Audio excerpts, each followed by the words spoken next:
नमस्कार मित्रांनो, आपल्या सर्वांचे स्वागत आहे. आज आपण आर्थिक दुष्टचक्र भेदण्यासाठी लॉ ऑफ अट्रॅक्शन कसे वापरावे या विषयावर चर्चा करणार आहोत. आपण एस्थर आणि जेरी हिक्स यांनी money and the law of attraction या ग्रंथात सांगितलेल्या सिद्धांताचा अभ्यास करणार आहोत, जो आपल्याला पैसे, समृद्धी आणि आनंद प्राप्त करण्यास मदत करतो. आपल्याला आर्थिक संकटामध्ये सापडलेले अनुभव, पैशाचे अवमूल्यन आणि यशासाठी आवश्यक आर्थिक कौशल्ये याबद्दल माहिती मिळेल. आपण जाणून घेऊया की काही न देता आपल्याला काही मिळवता येईल का, आणि खरंच भाग्यशाली जीवन जगण्यासाठी आपल्याला काय करायला हवे. चला तर मग या दृष्टिकोनातून आपलं भविष्य बदलूया आणि लॉ ऑफ अट्रॅक्शन शक्तीचा उपयोग करून आर्थिक दुष्टचक्रातून बाहेर पडूया. आपण या विषयात अधिक गहराईमध्ये शिरूया आणि पाहूया की आपल्या विचारांची शक्ती कशी काम करू शकते. आजच्या व्हिडिओत आपण कोणते मुद्दे पाहणार आहोत, तर आर्थिक संकटामध्ये लॉ ऑफ अट्रॅक्शन कसे कार्य करते, आपल्याला पैशाचे अवमूल्यन झाल्यास आपल्याला कोणते उपाय अवलंबावे लागतील, आर्थिक दुष्टचक्रातून बाहेर पडण्यासाठी काय आवश्यक आहे, आर्थिक कौशल्यांशिवाय यश मिळवणे शक्य आहे का, काहीही न देता आपण काही गोष्टी मिळवू शकतो का, भाग्यशाली जीवन जगण्यासाठी कोणत्या मानसिकतेची आवश्यकता असते, लॉ ऑफ अट्रॅक्शनच्या सिद्धांताला आपण आर्थिक जीवनावर कसा काय प्रभाव पडू शकतो.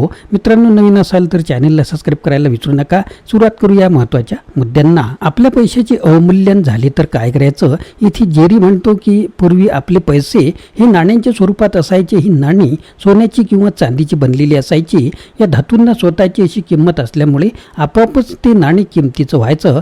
आता $20 सोन्याचं नाणं म्हटलं तर त्या सोन्याची किंमत $20 असायची आणि त्यामुळे पैशाला किंमत आहे असं वाटायचं. पण आता पैशाचं स्वरूपच बदललं आहे. आता पैसे हे कागदाच्या रूपामध्ये असल्याने आपल्याला त्याला सोन्या चांदीसारखी किंमत नाही. पूर्वी वस्तूच्या बदल्यात वस्तू घ्यायची पद्धत होती, तीही आता अस्तित्वात नाही. अशा वेळेला पैशाचे खरे मोल कळतच नाही किंवा त्याचे अवमूल्यन झाले तरी आपल्याला असे वाटते की त्याचे जे आहे किंमत कमी झालेली आहे. एवढंच नाही तर आपल्याकडील कौशल्य आणि गुणवत्ता किती पैशाच्या बदल्यात द्यावी हेही स्पष्ट होत नाही. याचबरोबर पैशाच्या बाबतीत लोकांमध्ये असुरक्षितता आणि संभ्रमाचं दुसरं महत्त्वाचं कारण म्हणजे रुपयाच्या मूल्यामध्ये होणारे वारंवार बदल. ज्याप्रमाणे काही वर्षापूर्वी पैशाला किंमत होती ती आता दिसत नाही आणि भविष्यात काय होईल याची शाश्वती नसल्यामुळे आपल्याकडे असलेले पैसे भरपूर आहेत की कमी हे लोकांना ठरवता येत नाही. त्याचबरोबर आज जे पैसे भरपूर असतात ते उद्या कसे भासतील याविषयी लोकांना कायम धाकधूक असते. अशा परिस्थितीमध्ये मला असं वाटतं की तुम्ही लोकांना आकर्षणाचा सिद्धांत अशा प्रकारे समजून सांगावा की लोकांना या त्यांच्या हाताबाहेर असणाऱ्या गोष्टीविषयी चिंता करायची आवश्यकता लागणार नाही. अब्राम म्हणतो की पैशा बाबतीतील अतिशय महत्त्वाच्या विषयाला तुम्ही इथे हात लावला आहे. तुमचं हे म्हणणंही एकदम रास्त आहे की पैशाला आता पहिल्यासारखी किंमत राहिलेली नाही, पण पैशाला किंमत आहे की नाही याचा आणि तुमच्याकडे समृद्धी असण्याचा काहीही संबंध नसतो.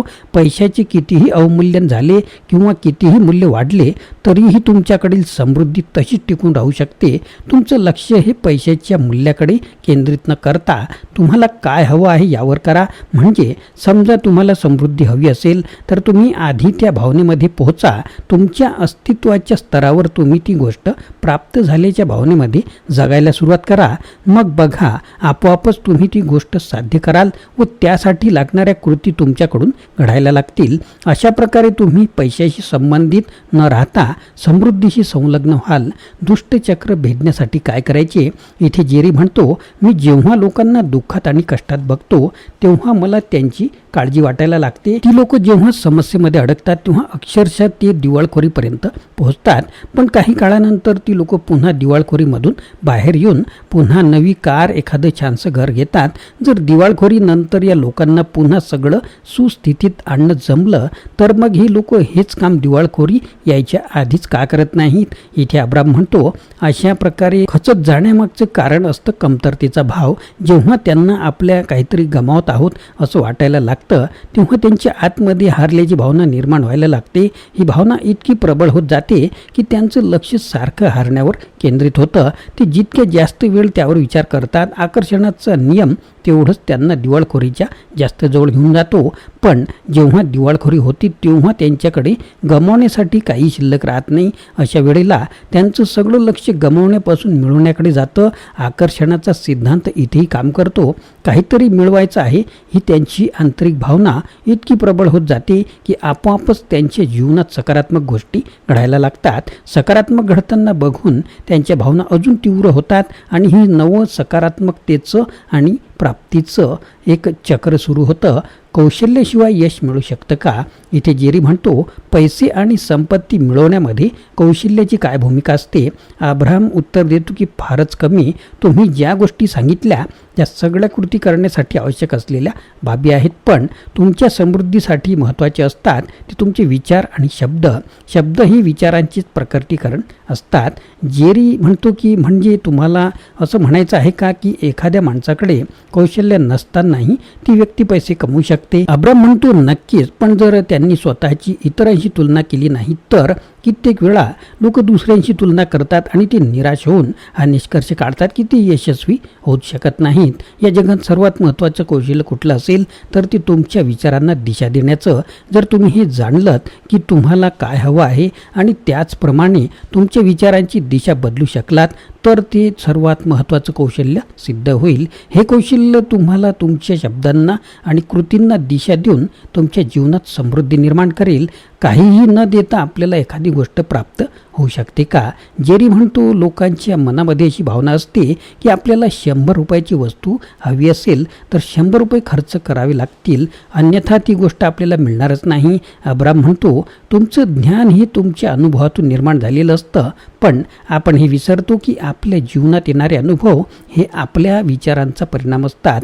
अशी कोणतीही धारणा पक्की करण्याआधी आम्ही तुम्हाला एका नव्या दृष्टिकोनाने त्या गोष्टीकडे पाहण्याचा सल्ला देऊ. एका नव्या दृष्टिकोनातून जगाकडे बघितल्यानंतर तुम्हाला जाणवेल की तुम्ही ज्या धारणा बनवलेल्या आहेत त्या तुमच्या आजपर्यंतच्या विचारांमुळे निर्माण झालेल्या परिस्थितीचा परिणाम आहेत. जर तुम्हीच तुमच्या जीवनातील परिस्थितीचे निर्माते आहात तर आता तुम्ही परिणामांची नवी शृंखला नक्की निर्माण करू शकता.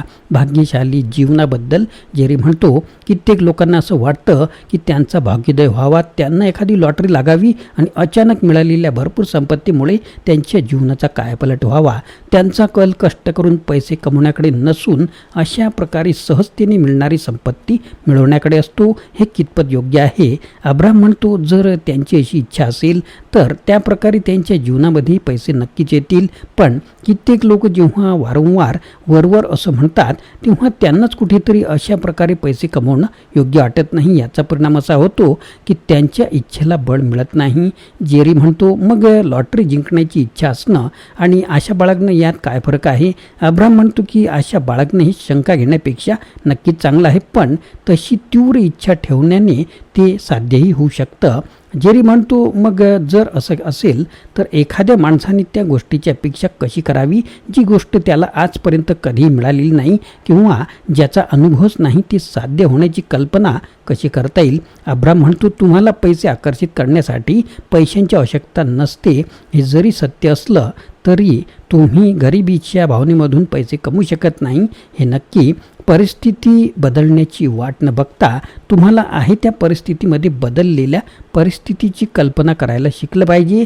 काय गमवत आहोत याकडे दुर्लक्ष करून काय चुकतं आहे हे न बघता काय साध्य करता येईल हे समजणे जास्त योग्य राहील. या भावनेमधून स्पंदनांच्या परिवर्तनाची प्रक्रिया सुरू होईल. या बदललेल्या परिस्थितीमुळे तुमच्या धारणाही बदलायला लागतील. तुम्हाला समृद्धीकडे नेणारे मार्ग अजून सोपे होत जातील. म्हणून तर तुमचा खूप वेळा आपण लोकांना असं म्हणताना ऐकतो की गरीब दिवसेंदिवस अजून गरीब होत जातो आणि श्रीमंत दिवसेंदिवस अजून श्रीमंत होतो. चांगली भावना निर्माण करण्यासाठीची कारणे शोधा. तुम्हाला काय हवं आहे ते पक्क करा आणि त्या अनुषंगाने तुमच्या विचारांना दिशा द्या. मित्रांनो, आपली आजची चर्चा इथे संपते. आपण आर्थिक दुष्टचक्र भेदण्यासाठी लॉ ऑफ अट्रॅक्शन कसे वापरावे याबद्दल महत्त्वाचे मुद्दे पाहिले. आर्थिक संकटांना सामोरे जाताना लॉ ऑफ अट्रॅक्शनच्या वापराने आपल्या विचारांचा नकारात्मक परिणाम कसा होऊ शकतो हे आपण पाहिले की पैशाचे अवमूल्यन होण्याच्या परिस्थितीत देखील आपल्याला आपले लक्ष आकर्षित करणे शक्य आहे.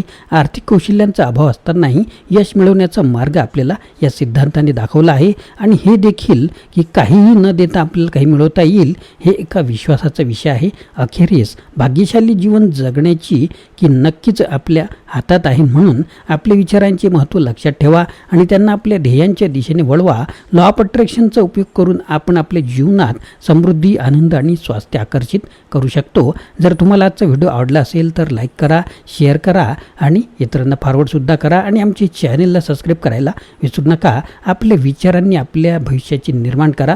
धन्यवाद.